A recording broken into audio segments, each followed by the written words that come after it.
GDS, la radio que nos une. La radio que buscabas. www.gdsradio.com. Está aquí.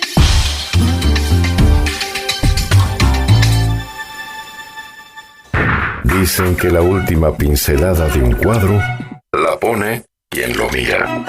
Y en la radio es quien la escucha. GDS Radio Mar del Plata. www.gdsradio.com.ar. La radio que nos une. Estamos por ti.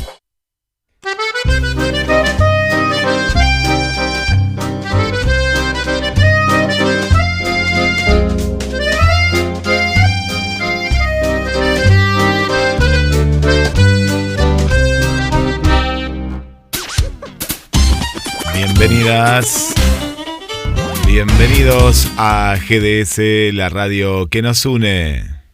Y seguimos adelante en este gran domingo, porque el domingo es el día que te acompañamos más que nunca.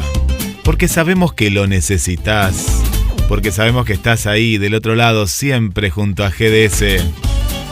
Y después de un gran domingo latino, esperando la primavera, llega el Francisco Oscar Lefosé y de a poquito cambiamos las melodías porque, claro, llega él y nos vamos a este rincón especial en el que las letras, las palabras, los sonidos, la historia se hace presente porque él es la historia presente. ¿Cómo estás, querido Chicho? Para los amigos, Oscar de la Ribera, presente en GDS, la radio que nos une. Hola, Guille. ¿Todo bien por ahí? Che, yo acá por acá todo bien. Lindo día. Y ya listo para otro micro de Oscar de la Ribera, desde Villa Sardino, Córdoba, hacia Mar del Plata, la perla del Atlántico, donde nos espera nuestro director de la GDS, la radio que nos une, y el que lo difunde a todo el planeta. Ya tomando estos oyentes que nos deja de un gustito a Chayanne, a la cual conduce nuestra amiga chilena Elena Vivanco. Esta gente no deja hablar, terminan de cantar, bailar y van a seguir prendiditas acá a la GDS para enterarse de qué nos trae hoy Oscar de la Ribera. Y le vamos a decir, le vamos a contar que hoy vamos a contarle la biografía de este gran músico argentino, bandoneonista, compositor y director de orquesta de tango argentino, Aníbal Carmelo Troilo, alias Pichuco, que nació un 11 de julio de 1914 en la calle Cabrera, 2937, entre Anchorena y La Prida, en pleno barrio del Abasto.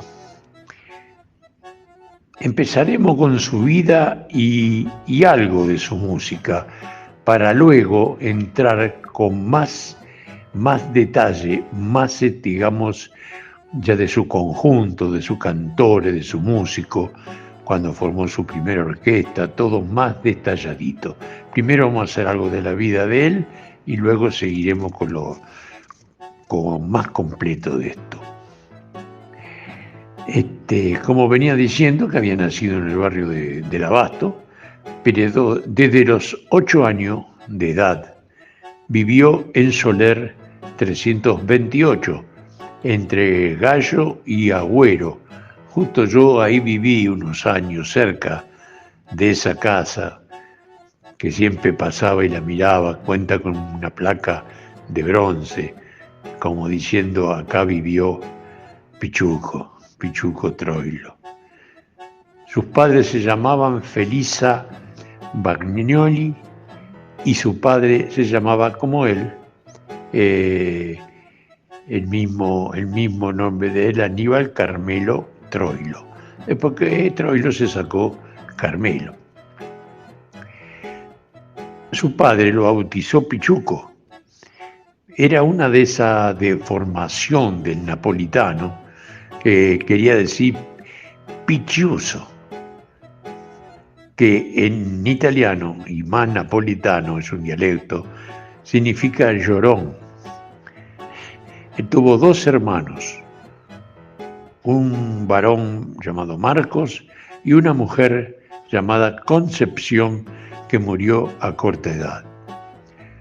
Durante su niñez, Troilo escuchaba tocar el bandoneón en los bares de su barrio. Era apasionado por el bandoneón. Y a los 10 años convenció a su madre, ya su padre hacía 1 año que había fallecido, y convence a la madre para que le comprara su primer bandoneón. Felisa lo compró a 140 pesos de entonces, a pagar en 14 cuotas de 10 pesos cada una. Pero luego de la 4ª cuota, el vendedor desapareció y nunca nadie reclamó el resto. Tuvo suerte, ¿no? Con ese bandoneón, Troilo tocó casi toda su vida. 1 año después, en 1925, cuando contaba con 11 años de edad, Pichuco realizó su primera actuación en un bar pegado al mercado de Abasto, con solo 11 años. Más tarde integró una orquesta de señoritas y a los 14 años ya había formado un quinteto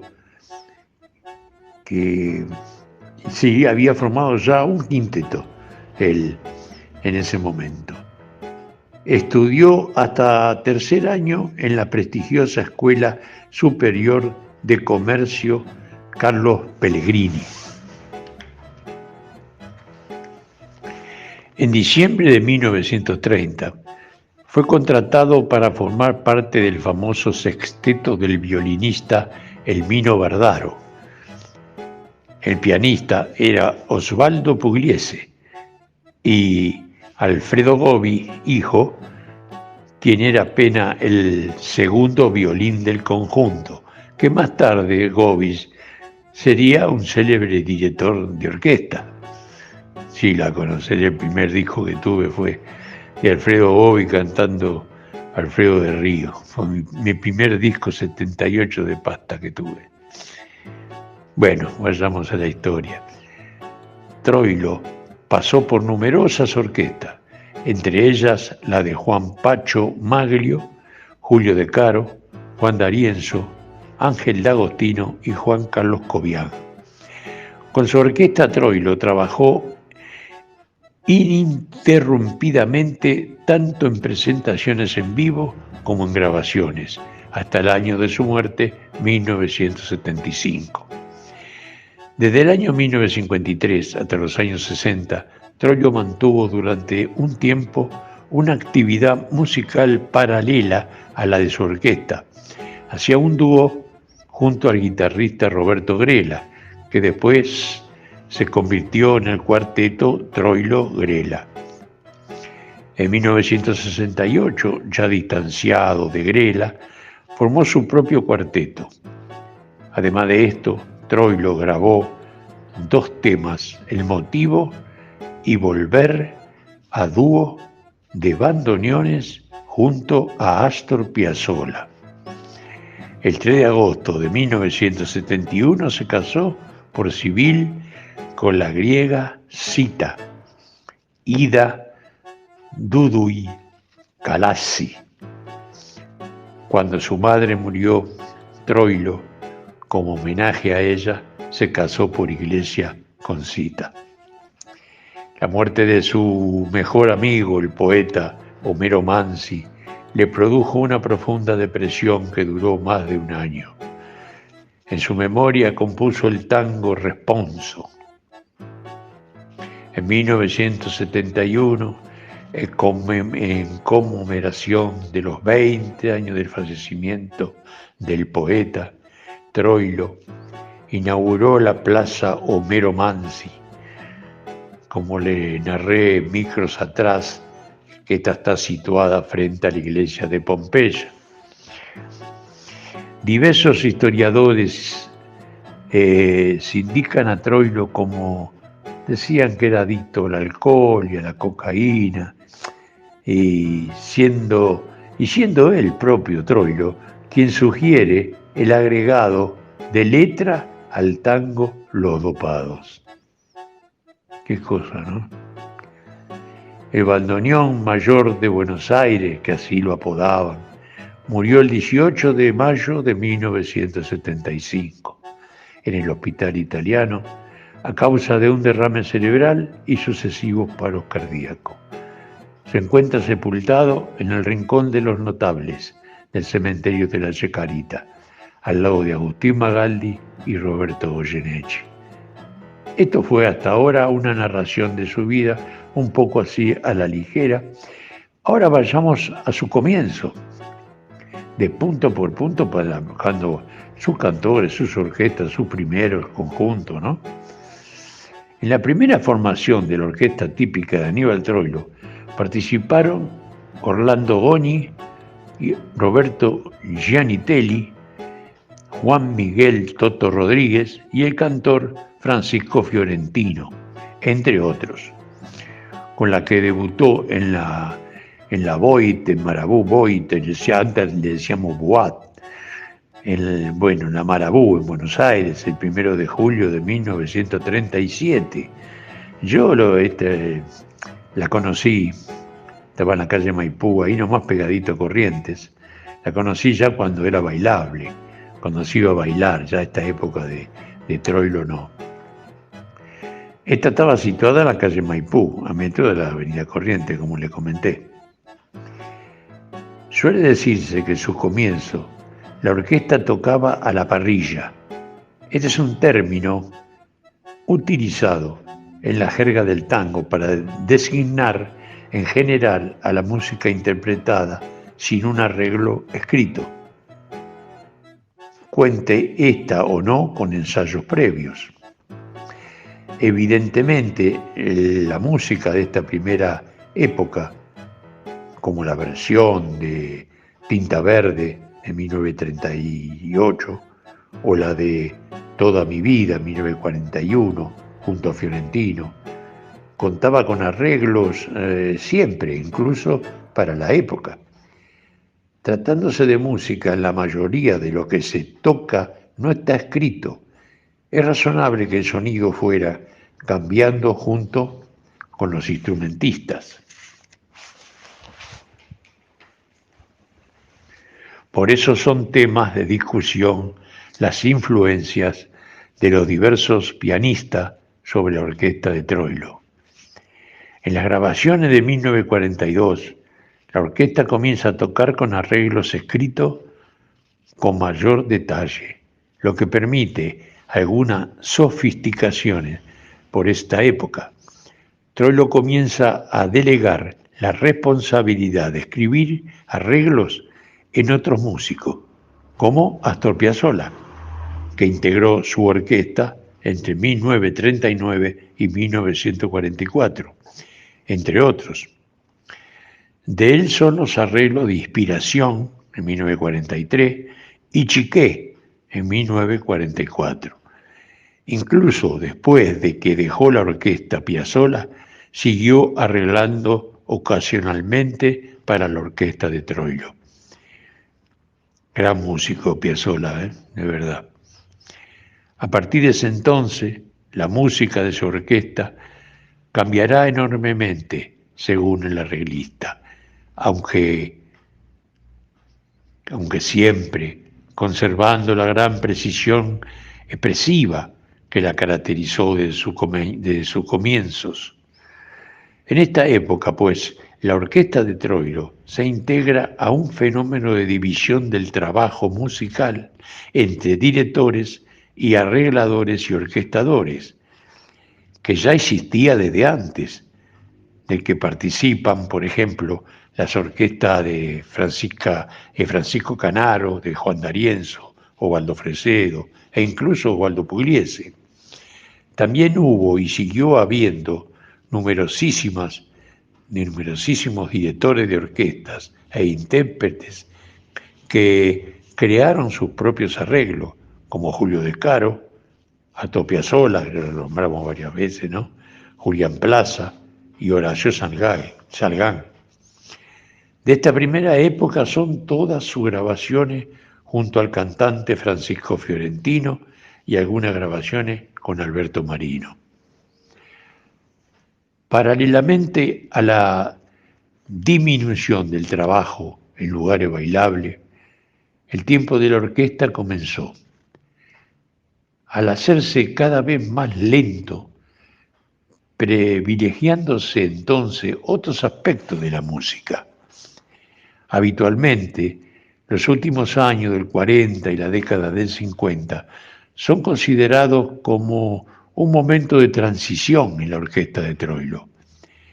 Esta es la época de los arreglos de Argentino Galván, como la versión de Romance de Barrio, con Florial Ruiz, como en Ojos Negros, de 1948, de Emilio Balcarce, como El último organito, en 1949, cantada por Edmundo Rivero. También hace arreglos para la orquesta de Troilo en esos días Eduardo Rovira. Durante este periodo Troilo trabaja sucesivamente con los cantores Amadeo Mandarino, Alberto Marino, Florial Ruiz, Edmundo Rivero, Aldo Calderón, Jorge Casal, Raúl Verón, Carlos Olmedo, Pablo Lozano. ¿Se dieron cuenta los cantores que tenía? Siempre se dijo esto, los tangueros lo sabemos bien, que Aníbal Troilo tuvo los mejores cantores. Es en realidad. Habrá 2 o 3 por ahí que no, que lo tuvo por ahí. Pugliese, como Morán, Jorge Vidal, pero Abel Córdoba. Pero Troilo no se puede decir que no tuvo cantores, ¿no? Para mí fue lo más grande. Ahí circularon los mejores cantores. Este proceso decantó alrededor de 1960, cuando nos encontramos con una orquesta en la que participan el pianista Osvaldo Berlingieri y los bandoneonistas Ernesto Baffa y más adelante Raúl Garelo. Por esta época Troilo comienza a tocar arreglos de Julián Plaza, de temas cantados como Te llama Malevo, registrado en 1957 con la voz de Angelito Cárdenas. En este momento el sonido de la orquesta de Troilo ya ha cambiado definitivamente. En este periodo cantan con Troilo Roberto Rufino, Roberto Goyeneche, Elba Verón, Tito Reyes y Nelly Vázquez. El sonido del bandoneón de Troilo es fácilmente reconocible y cambia relativamente poco a lo largo de su vida.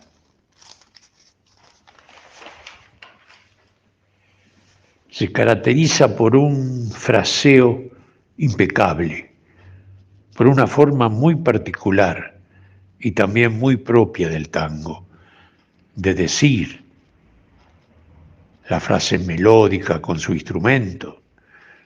Los solos de bandoneón de Troilo habitualmente son ejecutados con un volumen bajo, incluso cuando toca sobre toda la orquesta, lo cual es asombroso, y con extrema delicadeza.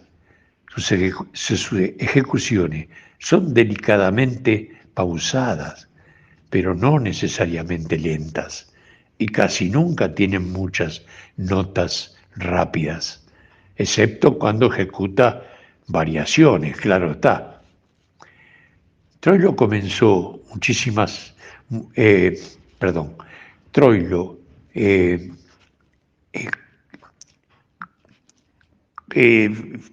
produjo, sí, muchísimos hermosos temas, es verdad, tanto instrumentales como cantados. Sus composiciones se caracterizan por una relativa sencillez armónica y melodías muy bellas, simples pero no obvias. Entre las instrumentales se destacan la milonga, la trampera, y los tangos, milonguero triste, responso y contrabajeando. Entre los cantados, Barrio de Tango, Che Bandoneón, Sur y el Vals, Romance de Barrio. Todos ellos con letra de Homero Mansi. Después está Desencuentro, La Última Curda, María y El Último Farol. Junto esto a Cátulo Castillo, que le puso la letra. Garúa y Pa' que bailen los muchachos fueron con poesía de Enrique Cadícamo. Luego viene Toda mi vida y Mi tango triste, con letra de José María Contursi y coplas sobre una poesía de Alberto Martínez. Más de 17 cantores pasaron por su orquesta, todos de grandes condiciones. El cantor que estuvo más tiempo con Aníbal Troilo fue Tito Reyes, con 11 años seguidos hasta el final de la vida de Troilo. Espero que haya sido de su agrado y los esperamos el próximo domingo con otro micro y me despido con este hermoso aforismo que siempre le digo: amar, comprender y respetar a nuestros mayores. Y yo también agregué, y también a los niños. Que Dios los bendiga. Chao, hasta el domingo.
GDS, la radio que nos une.